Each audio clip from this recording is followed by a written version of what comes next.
So now we're going to solve some literal equations that primarily involve addition and subtraction.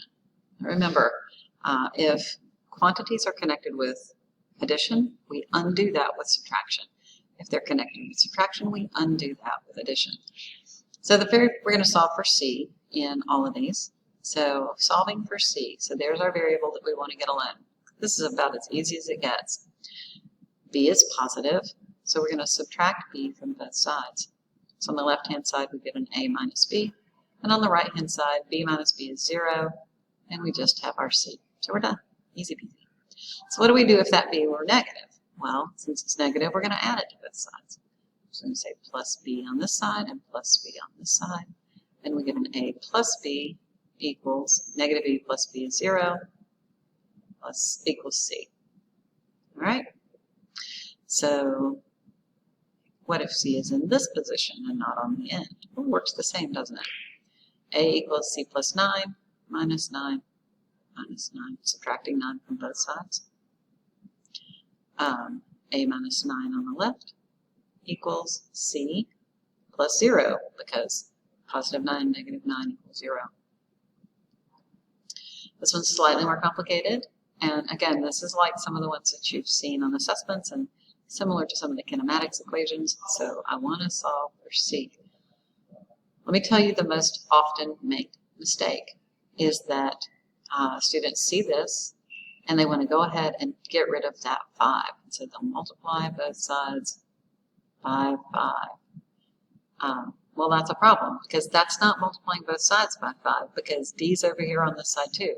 And when the rule says multiply both sides or add to or subtract from or divide by, it means the whole thing. So you have to multiply everything by 5 on both sides. Okay, so that's not the way to do this. You don't want to deal with that division yet. You want to deal with the addition.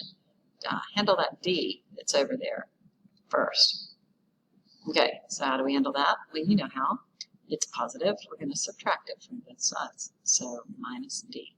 So I get an A minus B minus D on the left-hand side equals C over 5. Now, because there aren't any more additions and subtractions to deal with, I can multiply both sides by 5. 5 here, and the whole thing, 5 here. So the simplest way to write this would be C equals 5 times, with parentheses, A minus B minus D. This one is from the quiz, and it's also one of our kinematics equations, and so we've had to rearrange that a few times. So we're gonna take a look at how to do this one.